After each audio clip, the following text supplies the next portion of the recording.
Hello, everyone, and welcome to another episode of the Black Diamond Podcast here on the Ascension Podcast Network. This is episode number 17. So this is the Keith Hernandez. I'm trying to think of famous Yankees wearing 17. One of the few they haven't retired. I think the Luis Polonia episode, I think, is what we're going for. Chris, help me out here. I think that Aaron Boone actually technically wears number 17 as I did not know that. as the manager.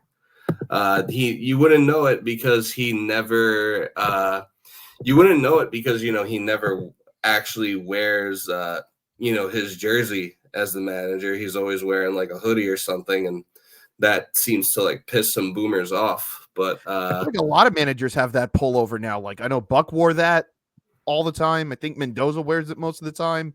Yeah, Francona always did, but he had a health reason. You actually very rarely see any managers really wearing the numbers or like the jersey anymore. It used to be kind of like a used to be kind of like a staple. And I remember like when Boone first became manager, it was like a big thing. Like people were always talking about it. Like, oh, who does this guy think he is? Not they'd be like, who does this guy think he is not wearing the jersey? Like, you're the manager of the Yankees. What are you doing? And he never really let it bother him. But here I actually have some visual proof for you from from Little League Players Weekend a few years back. There's him with Dave Roberts in the Booney jersey. So further proof that we have strayed from the light regarding nicknames. I guess you could say it's the I guess you could say technically this is the Aaron Boone jersey. But great job with the intro. I decided to go on. He is fighting through it today. COVID IL. This is my Jordan flu game. Just simply recording Francisco Lindor hit a walk-off this season with the flu game. Have some respect. Wait, who? Francisco Lindor had a walk-off this year playing with the flu. Have some respect. True. All right. True. I guess I could get more recent and more sport adjacent to the subject matter of this podcast. So let me your sub-Chiron is very funny though. Yeah, let me fix that real quick for you. I don't think we do that enough in society, calling people bozos. We get very flagrant with what we call people, and I mean I'm guilty of that myself, but there really is a satisfaction in just calling someone a bozo that you're very mad at it, or if you think someone's an idiot, like, yeah, there is genuine satisfaction in just being able to call someone a bozo. And yeah, Alex Cora definitely fits the mold, for whatever reason. And like, honestly, it is the Aaron Boone episode. And, as much as I like to come on this podcast and trash Aaron Boone most of the time, I'm actually going to give Aaron Boone some props for something. Yankees played the Red Sox this past weekend. They took 3 out of 4 in that series. And then the one game the Red Sox won, which, they can't seem to forget about. In the one game they won, which, they're just holding on to that for dear life because it's all they have. That was the game where Cole intentionally walked Devers with nobody on base, which, was honestly a pretty reasonable decision given their history against each other. And then, there was the whole thing where in the first inning, he plunked him. It wasn't on purpose or anything, but they don't tell them that. They thought it was. And then I think I won't lie, I was out of town or whatever, so I didn't really see the game. So I think they threw a judge or something after, and they threw at one of our guys, and basically Cora basically was admitting we threw at him basically as retaliation for whatever happened in the first inning with Devers. And then they asked yeah. So then they asked. Yeah, so they did throw at Judge, and then and now the MLB is like investigating them, and I guess he's like not going to get in trouble or anything, but like he basically admitted in the press conference, like, oh yeah, like that was our opportunity to like get to get revenge, and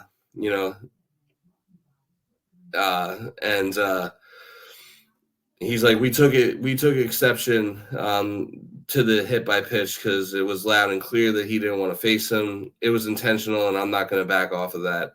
And then Brian Bello,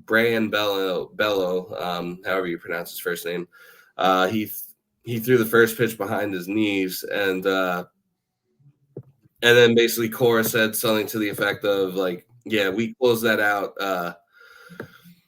He said we closed that out in the 6th inning. We had our chance and it didn't happen. So he was basically admitting like, yeah, we threw at Judge because like they threw at our guy type of thing, even though that's like not what it was. And then like they asked Aaron Boone about it, and he just kind of said like, yeah, like we're trying to win the division, so we really don't have time to like get caught up and stuff like that. So I thought that was like a W. Yeah, that's the best way to handle it. Yeah, for all like the blunders that he has as a manager, and after kind of going on tirades, whether it's like in a press conference or on the John Boy show or whatever with the media, after losses, when he gets asked questions that he doesn't really like to be asked, and for all the criticisms, I'm going to say that that was a W for him. So yeah, it's just a simple way of saying like, oh, yeah, you got time to be worried about that. We don't. Yeah, exactly. And like, if they actually had any sort of winning mentality, they probably would feel like they don't have time for it either, considering they're like, they're technically not eliminated out, but they're basically holding on for dear life as far as the wild card race goes. They're like a 500 baseball team right now, which is kind of what they were all along, and they're 4 games out of the last spot. So like, you would think they'd be more concerned about that, but no, as always, the main concern for the Red Sox is how they're perceived, when it comes to their big brothers in the Bronx. This is how I feel about the Phillies. So I can very much relate. Rent free. Dude, Cole Hamels is retired. Hasn't pitched for the Phillies in 9 years. Had to bring us up in his retirement speech. You had a losing record against us in your career. Your ERA was over 4. Sure thing, Chief. Yeah. I mean, like, yeah, you'll always have 2008, but even then, it's like, what does that really have to do with the Mets in the grand scheme of things? No, they had to make it. Anyway, we got time for that later. We're gonna keep this on the Yankees right now. Yeah. Overall confidence coming out of that series. I felt like going in for you guys. I thought 3 out of 4 seemed pretty realistic, and still being in prime position to go out and win the division, which you're 4.5 up on Baltimore, and Baltimore, as we saw by their actions today, cutting Craig Kimbrell, very much in panic mode. Yeah, no, Baltimore is definitely, it seems like they're slumping right now. They also lost to the Giants today. They lost 5-3, and the Yankees currently have a 1-0 lead on the Mariners. So it is a great opportunity for them to, it is kind of a great opportunity while the O's are free falling for the Yankees to, really pull away with the division here. But yeah, no, I 3 out of 4, it's perfectly fine. I mean, you kind of got to a point after you won the first 2 where with the game with Cole pitching, like you would have liked to have that game because like, you have your ace on the mound. I don't care like how good Rafael Devers is against him. Like he's only one guy. So like you would have liked to have that game. But all things considered, anytime you take 3 out of 4, that's a good series. And, they were pretty dominant in the wins that they did have. So it was a great, they ended, so they ended that series off on a great note, for their trip out west where, now they're going up against the Mariners and then they got a 3-game series with the A's. It'll be their last time visiting the old Coliseum. So I do have to ask, how do you feel about a potential trip to Oakland? Is that on ice for right now, or is it basically let's just see where we are? You mean like for me personally? Yeah, because I know you've mentioned that, and I know you're looking forward to it. So, yeah, I know you still got like a week to go, but that's So given right now is not the best position. Yeah. I mean, so I already had like everything like booked and everything. So it's just a matter of it's basically just a matter of the health and testing negative. But if that were to happen, which I mean, I first tested positive for COVID yesterday, and I'd say my symptoms like really started on Monday, but like kind of started Saturday or Sunday. Like I feel like I'm pretty confident in myself that I can this is my 3rd time doing this thing, and I'm pretty confident that my flight's on Tuesday. I'm pretty confident that by then I'll be feeling better and that I could provide a negative test and make the trip. And just a quick program note. Chances are we'll be we'll be taking next week off. Unless you had any plans of a fill-in co-host or anything like that for next week. But honestly, it's probably for the best for me because my brother is getting married next weekend. So next week's going to be kind of a scramble for me anyway. So yeah, it might be better just to kind of revisit at the end of the regular season, whether it's that first Monday or Tuesday after, and then we'll just see where we're at.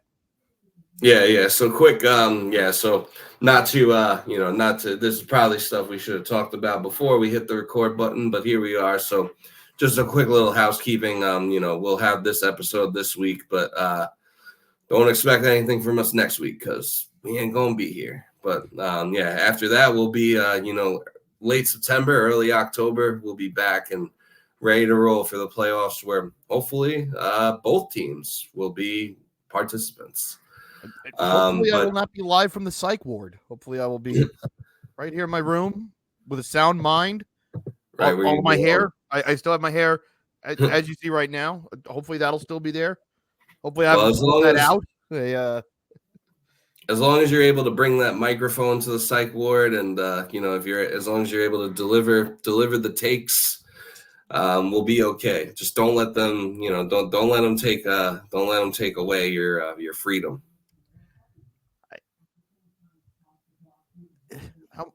Actually, I don't even want to say it. It doesn't relate to the psych ward, but I'm just like, again, this year has been found money for the most part. Hopefully, even if it doesn't have the best ending, hopefully it's not a nightmare ending. Again, as I said a week or two ago on the show, if we were to lose, just lose normally. But anyway, this is the Yankee segment. I don't mean to bring you off track here, but all good. Good. I know one of the things we had talked about during the last episode was we were figuring out what's the rotation going to be going into any particular playoff series. And obviously, Garrett Cole's your game one guy. But then it was about figuring out, hey, Hill and Schmidt, this is going to be their first time through. Stroman hasn't pitched in the playoffs in 8 years. So it's like, okay, who else wants to be the guy? Nestor just went to the bullpen. So, who wants to be the guy? Actually, Nestor is actually starting tonight. And I think Stroman actually went to the bullpen because you're right. He closed the game last night. He pitched 3 innings in relief and got a save in I believe it was a 9-1 final score. But I guess with the way the rules work and given what the score was when he came, it was 11-2 game. And I guess given what the score was when he came into the game, or like what the situation was, I forget what the exact rule is, but I think it's like if the tying run is like either on deck or in the hole, like when you come in, it's technically a save situation.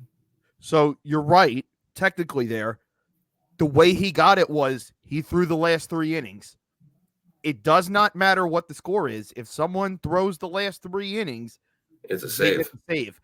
And I know this because, and I think this is, it's pretty sure it's somewhere on YouTube. If it's not, it's somewhere on the internet. But if you remember the famous 30-3 game that the Rangers had back in, Was that like 2010? 2007, 2008, somewhere in Yeah. that time frame, someone actually had a save in that game. That's in a insane. 30-3 game because someone threw it was somewhere ridiculous in like the 5th inning where it was just like, okay, this is over and the Rangers already have a ton of runs. And they were just like, well, what's the point of wasting the bullpen in a game like this? We're just going to chuck a spare starter out here, let him finish it. And I know it's on the internet. The thing I'm referencing to is they had Tim Kurkjian come on SportsCenter to talk about it, and he was so incredulous that someone had picked up a save in a 30-3 game, but by the rules of the save, he qualified. So. Yeah, I kind of vaguely recall Tim Kurkjian talking about that as a 17 or 18-year-old kid or whatever I was at the time. I have a vague recollection of him coming on the TV and being like, oh yeah, and there was a save in this game. And I know there's been other games where like it's like the rule I was referencing, I just know of because like I think I was watching a game one time where like the Yankees won like 9-4 or something like that, and like some random ass reliever came in and like got the save, and it was because like I think like the bases were like loaded in the top of the 9th or something like that, and then he ended up like getting all 3 outs or something. So like because like the tying run was like basically on deck at that point, potentially he got like credited with a save. But I did not know about the that if you pitch the last 3 innings, it's a save just regardless of what the score is. But I've met Tim Kurkjian actually at a Mets camp once. Nice fella. He's although knowing as someone who's a fan of the Scott Van Pelt show and now with him being on SportsCenter, if I ever meet him again, I need to ask him who is the Mets first baseman and third baseman. I do need to ask him that. Yeah. Get him on the show. Mark Vientos and Pete Alonso. That the SVP bit of Kurkjian doing the Baltimore accent, it pops me 10 out of 10 every time in my living room. It's well, I mean, you know this because you live in Pittsburgh. Like those accents kind of bleed over. Yeah. It's very Pete Alonso. Pete Alonso's coming to the Pirates. So. I think people are still looking to sign Bartolo Colon. Bartolo Colon's still out there. Well, actually, there's a bit of closing trivia that's Yankee related because I did see this recently and I don't think I sent it to you. Since 1998, name every pitcher that has been on the mound for the Yankees when they closed a series or a playoff series, I should say. Since 98. So, I mean, obviously, Mariano Rivera would be one. Since 98. Dellin Betances. Let me make sure I pull this up. I want to make sure I have it in front of me. I don't think Betances is one of them. The list is very small. Is Jabba one of them? Chamberlain? Jabba's not one of them. Yeah, I guess not. I guess like he was too much like in Mariano's time. But yeah, he was the setup. But yeah, I guess thinking post Rivera. So David Robertson, I assume, would have to be one of them. No, David Robertson's not one of them. What? That's crazy. I mean, you're forgetting a very big one. A very big one. Aroldis Chapman. Yep. Actually, there's 2 others. There's 2 Andrew others. Miller. Not Andrew Miller. They're both closer to the dynasty era than the current. Mike Mussina. Not Mussina. Roger Clemens. One of them tried to be a starter. It didn't go well for him.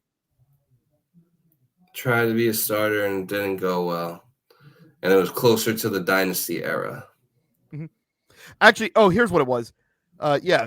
Record the final out of a postseason series. There we go. Right. So one of these two went to Boston.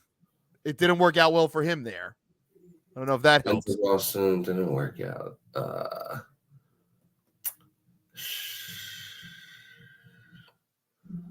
Don't tell me.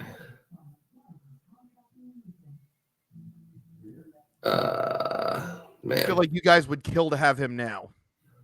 Someone we'd kill to have now. And this was like around the dynasty era or more recent? Dynasty. Okay. Someone we'd kill to have now. So probably a bullpen pitcher, I'd assume. Mm-hmm. Or he tried to be a starter and it didn't really work out. Phil Hughes? No. Damn it. Fuck. This is hard. Man, I'm like drawing blanks. Well, I'm gonna try and name other ones. I assume, despite how hard he's been to watch at times, I assume Clay Holmes has got to be one of them. Has not been on the mound to close a postseason series. No. All right. So no Clay Holmes, no Dellin Betances, and no Andrew Miller. No Andrew Miller. Because you got to think of the series that they won. Orlando Hernandez. Not Orlando Hernandez. No.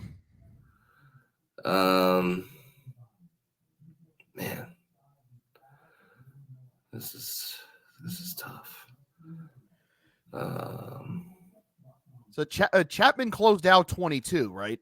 The Guardian series. Yeah. And then in 20 and 21, they did win a series in 20. They had the series in Cleveland. I forgot about that. But yeah. I think Chapman closed that too, didn't he? Mm-hmm. And then 19, same thing in Minnesota. Yeah. Oh, did Severino ever close one out? No. Okay. No, I'm pretty sure Garrett Cole didn't. He did not. What about? And you said no Dave Robertson. No Dave Robertson. Fuck. All right.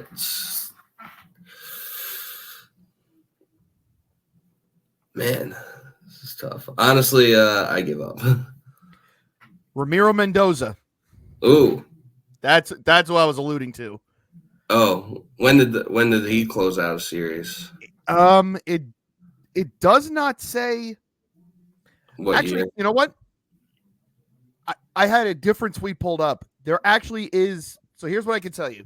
Chapman did it 5 times. The wild card game in 17 and 18. Yep. The Cleveland series in 17 and 20 and 20. The 2019 ALDS. It has Sabathia listed as finishing one, which I'm gonna guess that was the Orioles series. So this is on me. I with the setup here. It's got one. I think did Wandy Peralta finish the 22 series? That might have been it because they don't have. Oh, yeah. Yeah. Throw tomatoes at me. I blew that one. Yeah, he might have closed out. Yeah, he might have closed out the Cleveland series in 22. But the very random one that I like, I'd be impressed if Kev got this. Gabe White was the other one, which was the 2003 ALDS. I guess Gabe White. Yeah, I can't even tell you like that. I really remember Gabe White. Yeah, like just a guy. Yeah, that's true. Have some fun with the wiki here. I will. Let me That's go true, to the 22 ALDS. I can't say I was watching that game because I was going through what you call manic depression at the time. Understandable. Nestor started that game. Doesn't say who. Oh, there's a box score. That would help. And survey says, yeah, it would be easier if you just had the box score there. Yeah, Wandy Peralta closed the game in 22. Yeah, I think Sabathia threw, if I remember correctly, I think it was a complete game to beat the Orioles in 2012. A great series that never gets talked about, like, with in terms of just like the great postseason series. I always feel like division series get knocked for it. That was a damn good one. Yeah, that one does kind of, get overshadowed or, kind of falls under the radar. Because the games in Baltimore were electric, and then you had the Raul Ibanez game, and then Baltimore won a 13-inning game the next night, which was crazy. And then you had Sabathia go in the distance in Game 5, and Nate McLeod missing, tying the game by like that much. Yeah, no, that was a pretty crazy series, and yeah, it was kind of like before before the Orioles like kind of had their resurgence or their renaissance here recently. That was I think that was like the last time they were in the playoffs before last year. So that was actually their first year back, because they had that basically from like 97 to 11. Or from 98 to 11, they were terrible. An afterthought. 2012 was when Chris Davis got hot. They called Manny Machado up. I think that was his rookie year. Yeah, 2012 was like the year Chris Davis got paid on, right? That was the next year. The next year was when he hit 50, and then they gave him that contract. And then they gave him the bag, and then and he'll be featured later on in this episode, but for a very different reason. Yep. Yeah, that's also going to be a topic I think we're going to have coming up on the show here when we get into October, is just thinking about the fun series that you get to watch as a neutral. Oh, yeah. Because I think we can all agree, postseason baseball rules. When you don't have any dog in the fight. Yeah, it still rules. Like a good stress-free postseason series. There's really nothing like it. I mean, because when it's a hate watch series, that's stressful too. Yeah. Like when you're rooting against like the Astros or the Red Sox or the Phillies or the Braves, like that's not fun either. But yeah, if you just get like a good series between like the Brewers and the Diamondbacks or something, where there's really no animosity, and they just put on a great series. Like it's just like, man, give me 20 games of this. I'll like watch that one series in like I think it was like 2011 or 2012, where Nyjer Morgan hit the walk-off home run, and like had that like electric interview. Like I think that was in like a Game 5 of a division series. It was. Like, that was a good one. Like I remember, it was the Brewers versus, I don't even remember who they were playing, but Arizona, actually. It was the Brewers and the Diamondbacks. See, I guess just coming off the dome, but yeah, I just remember like watching that and being like, wow, like that was fucking awesome. Like I could care less who won, and I could care less like who won or what would have happened. Like gambling wasn't really a thing back then for me, so I was like, I didn't have any bets on the game, so I was just like, there's just great baseball. And like, season baseball when your team makes a run is great. Yeah, but it also takes years off of your life. Oh, but that's the thing. In a run, even if you don't win, like I always say this, and I know we talked about this on a recent episode. I get that this day in Mets history Twitter account, and I'm sure you might have something similar to this, Chris, but they were going back, and it was the series that they had in Washington right around Labor Day in 2015, where they came back in all 3 games and basically ended the East to beat the Nationals. And it's like, man, what I would give to relive that for the first time, or like to go back and relive the Dodgers series for the first time, or relive the Cubs series. Like maybe it didn't end well, but man, like the run up to that, oh man. But when your team goes out sad early, like 16 or 22, it's like, why did I even bother? Yeah. I'm sure I know you probably have. I think we've talked about, like, you feel this way about 17, where it's like getting there, winning the wild card game, coming back and beating Cleveland. It's like, yeah, the ending sucked, but everything that led up to that, like that doesn't change. Yeah, like that whole season, honestly, was so much fun, and it was like because part of it was like the innocence of it too. It was like, oh, this is like a rebuilding year for us, like we weren't really expected to do much, and then like after that, like they signed Giancarlo, then they get LeMahieu, and then they get and then they get Cole. Like every year after that, there was like a big free agent acquisition where it was like, okay, like this should be the guy that like puts this team over the top, and there was more like pressure to win, and they haven't gotten as close ever since. But that 2017 team was like just so like it was just so pure and innocent, and then they lost to a team that was involved in one of the biggest cheating scandals in recent sports memory history. So it is what it is, but yeah, like that season just will always hold like a special place in my heart. But I think like what we were talking about before we went off on this tangent was kind of like what the Yankees are, trying to figure out, like as far as who's going to be their starters and who's going to be in the pen come the postseason. And I'm glad that they're doing the experimenting with these different things now.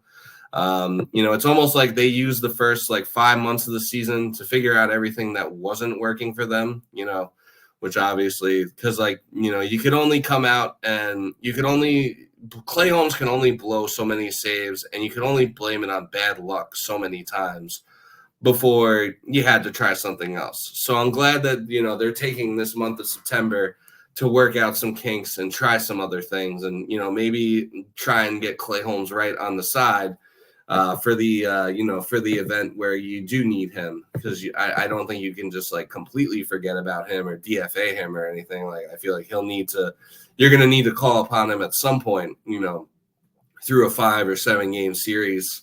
If you are going to win a World Series, you're going to need, everybody's got to be ready to answer the bell at any time. So I don't think you can completely forget about Clay Holmes, but obviously you can't really go into the postseason with him being your primary closer, or like counting on him to be the guy who, clinches a series for you and adds to that list of trivia that you were doing. So I am glad that they're trying other things, and that they're, experimenting with, bringing Stroman out of the bullpen, because, that's something you could do in the playoffs. You can bring a starter out of your bullpen. Like you're allowed to do that. That's something maybe they should have done in past years, like when instead of like bringing out Chapman. I mean, hindsight's 2020, but there's always you could always do those. You could always try doing those things. So I'm glad that they're kind of tinkering with it now and trying to figure out like, what their rotation is going to be. Right now I'd say like Garrett Cole and Luis Gil are pretty firmly like the 1-2 punch. Given that Nestor and Stroman are like kind of the bullpen guys, I would say. And like Rodon, I think has been pitching pretty well lately. So I feel like Rodon might be like establishing himself as like the 3. And then, the rest is kind of, the rest might kind of be more by committee. But I am glad that they kind of recognize they finally kind of recognize like what their weaknesses were from the first, from the first 5 months of the season. And that, now that it's like crunch time, it's time to win the division time and get ready for the playoffs, that they're, really putting their best foot forward into figuring out, what their strategy is going to be come the postseason. It's almost like most Yankee fans don't actually know anything, and that maybe this organization actually does know what they're doing. I've heard this from other Yankee fans recently talking about stuff like this, and it's where when the rubber meets the road, that's when they get serious about these sort of things. Like a couple years ago, it wasn't until they were staring down elimination that they took IKF out of the lineup. Right. And they've done that with certain starting pitchers where it's just, hey, or like you can remember like a Jeff Weaver was barely ever getting used because it's like, all right, we're just not going to touch you. And I've heard that in regards to this year, where it's like you watch when the team gets to the postseason, DJ's not going to be out there, or Verdugo's not going to be out there. If Dominguez can play at all, they're going to take Verdugo out of the lineup, and it can be frustrating. And I totally get it, because you're sitting there going, so you knew you had these options the whole time, and you decided to do this for 5 months anyway. But knowing like, no, I know this guy's war ready here, and when I really need him, I'm going to press that button. I'm going to go to him. But it is not risking Aaron like Boone's going a little earlier with that, to know like, all right, I need to start getting these guys into game scenario shape right now. Yeah. I mean, it's definitely like, it's definitely like a better late than never type of, definitely better late than never type of situation. And yeah, I mean, sure, you would have liked to maybe see it happen sooner, but the bottom line is they called him up. They called Dominguez up. It may have taken longer than we would have liked, but they did it. They phased Verdugo out of the lineup, even when he like wasn't necessarily playing hard. I mean, granted, he is in the lineup. He is kind of still in the lineup. Like he's in the lineup tonight because Judge is getting a DH night. So and they got him hitting ninth, which whatever. So better than leading off. So that's fine. And like, and even then, like, even though you don't necessarily want to see Verdugo in the lineup come postseason, he is someone that maybe you bring him in as a defensive substitution late in the game. Right. And, maybe you never know when an injury might happen. You don't want to see that happen, but you never know when you might end up needing him to do something. So it's good to like, I think they're doing a good job of like, they're bringing the new guys in who we've wanted to see, like Dominguez, and like getting Clay Holmes out of the closer role, and getting DJ LeMahieu out of there, and it actually got to a point where, despite his like past CTE, where we're kind of at a point where it's like, Anthony Rizzo is actually like a very welcome addition to this lineup now. So, it's like they're doing a good job of like everyone is like kind of getting reps, and they're getting the people that that you want to be counting on come October. They're getting those guys like ready, ready to answer the bell, like when that time does come. And it's also perfect stakes wise, because I would think if one game separated you guys in Baltimore, this would be okay, yeah, we do need to get them in here, but like, how long can the leash be? Because we can't afford to throw away the division here, even if this is the right thing in getting these guys ready. At 4.5 games, it's, hey, look, we still got to close this division here, but we're trusting you to do it. I think it's all in the presentation and how you show it to someone. I think if it was a 1-game lead, I think Boone would be a lot quicker with the hook, where say Dominguez has an 0-for-5 night, which like, hey, and I'm not saying he would do that, but these things do happen. Guys have 0-for-5 nights. He might not be so quick to just run him back out there the next night. Yeah, a 4.5 game or a 3.5 game lead, it's all right. Hey, let him figure it out. Better to have these 0-for-5s right now than next month. I want him to get his way out of this. Yeah, and I mean, when Dominguez first came up, after everyone was pounding the table, Dominguez first came up, and he wasn't hitting too well when he first came up, and a lot of people were like, "Oh, this is who you wanted to see over Verdugo," and it's just like, well, yeah. Because it's like, well, yeah, because I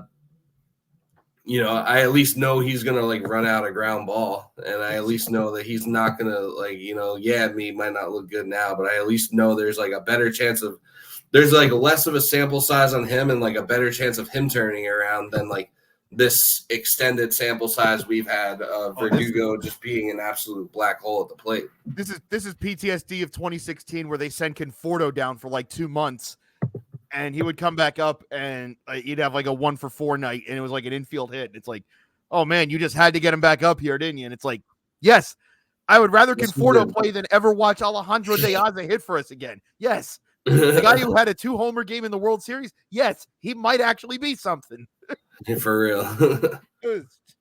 But also, what I was saying in stakes wise is, you're giving them that incentive of, hey, we got to go close this division. The number 1 seat's not wrapped up for us. We need that. We're trying to get guys right. We're trying to line up our rotation. We're trying to get everybody rested. We are trusting you to go out there and get this done. And you can do that. And and then tonight, no big deal because the Orioles lost. All right, hey, we're going to go back out there tomorrow, but we need to do this. Yeah, I am trusting you to get that job done. And if they do, then, okay, hey, we gave them a big responsibility to go out here and be able to do that, and we hit our goals. If I need this guy in a big spot in a couple of weeks, I can trust him because I just saw him do it. Yeah, I mean, it's as much as it's not a big deal if they lose tonight. This is a game you really want to have because you want to be able to build on this lead that you have, and as long as Baltimore keeps helping you out, why return the favor? Why help them out when you could just help yourself even more?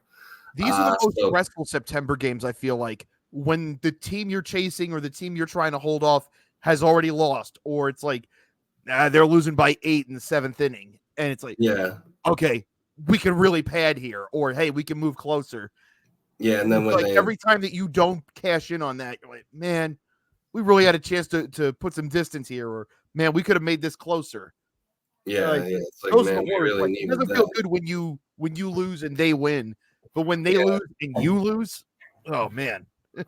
Yeah, I would also say that it's as this division race is as this division race winds down and we get to these this final week of the season coming up, I think it is worth mentioning that the Orioles play the Tigers this weekend, and that series could end up being very interesting. And I know it's kind of been a foregone conclusion this whole year that that there would be 2 AL East teams in the playoffs, but I mean, if the Tigers really wanted to make things interesting, I mean, there is a world where the Orioles don't make the playoffs at all.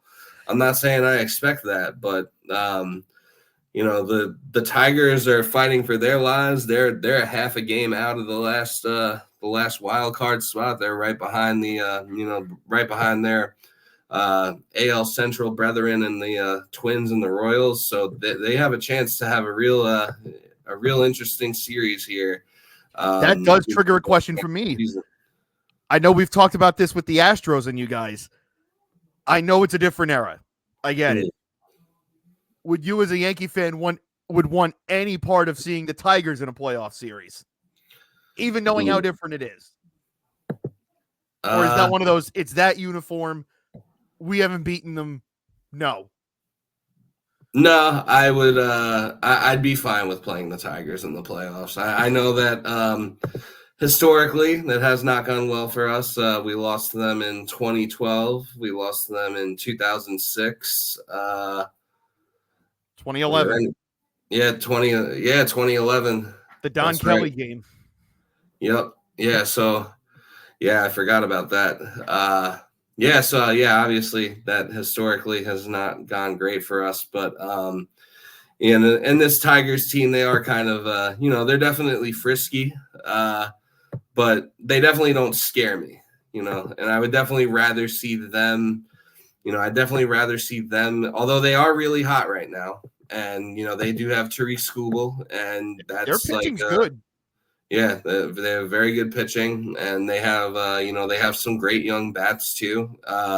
They're a pretty well assembled team, and even if they don't make it this year, I would say that next year they're going to be a force to be reckoned with.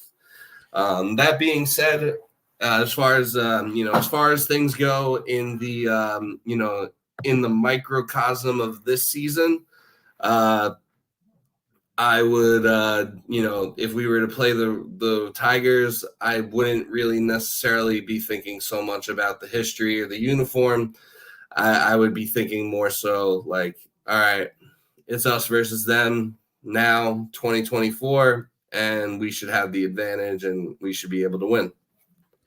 Yeah, and I guess there is a difference in this case because it's, the Astros have certainly turned over quite a bit, but it's like, Yeah, but Verlander's still there and Altuve is still there. Yeah. But like, so there's still some of that. It's like there's kind none of of that all left for the the Tigers. yeah. There's Delman no Young ain't there. Miggy ain't there. yeah. Like all the all the demons of the past have long since retired. So it's not like so it's not like there's really like any hauntings going on there. It's kind of just like a whole new team, and who knows, maybe there's some new demons that'll arise, and maybe in a couple of weeks you can clip this and I'll look like an absolute idiot. There's always that possibility too. So, and if that happens, then I'll eat the crow as I need to. But and like I'm not saying like. Sticky stuff thing. They might call Kenny Rogers back. You never know. Yeah. Kenny Rogers, welcome to Jackass. I'm sure that he's not busy. I'm sure he'd pick up the phone if they were to call. Please do, because I will make a citizen's arrest of him. Yeah. I will. Crime committed against me.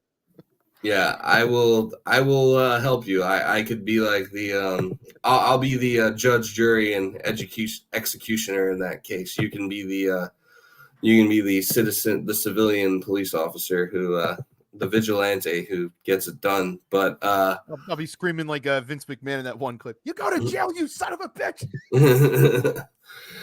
Yeah, and I'm not saying like, oh, if we play the Tigers, we'd like sweep them or we'd win in like 3 or 4 or 5 games, depending when we see them. But I just think that when push comes to shove, if we were to play them, that that we could and should win on paper. But obviously, the game's not played on paper. But on paper, you go into that and you think, all right, like we should win this. Another team that we've talked about, sometimes you just got to know when something's not working and you have to be willing to try something else.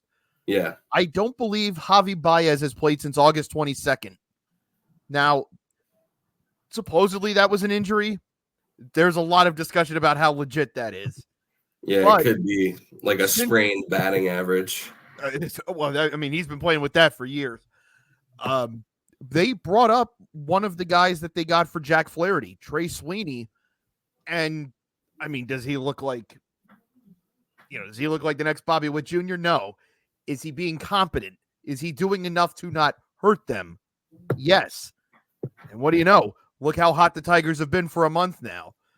Sometimes you just have to all it takes is saying, okay, that's not working.